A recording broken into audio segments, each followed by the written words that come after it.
convince you to do things that you don't want to do and which aren't any of their business to begin with. Sometimes people want to argue with you about politics and aren't willing to have the conversation then unless you convince them or they convince you.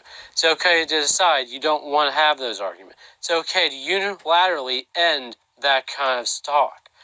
You don't have to convince them you're right. You don't have to convince them that you're right about the issue in question. And you don't have to convince them that you're right about not wanting to discuss it. It's okay to say no to conversations you don't want to have about things that are entirely your own business.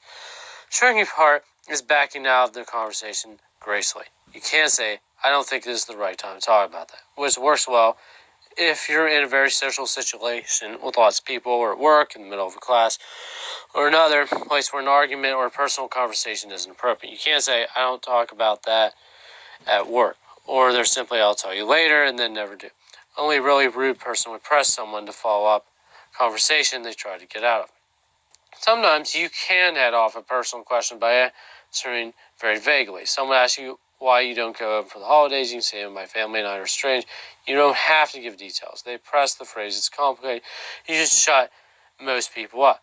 But no polite person would press a stranger coworker to divulge family details. If they are being rude, say that's a personal subject or I don't want to talk about that right now. It's a bit about your attitude. If you're nervous or giggly, they might think they can pry more info out of you. Don't smile. Try to imitate a grown-up person you admire for their authoritative voice. And look the nosy person in the eye, or at least the forehead. Then continue the conversation. Ask the nosy person a question, or talk about something else. Sometimes this works. Sometimes it doesn't. It doesn't work on people who are willing to manipulate the roles of politeness to keep you in conversation. People who are willing to do that can pretty much always arrange things such that there's no way to leave the conversation without appearing rude.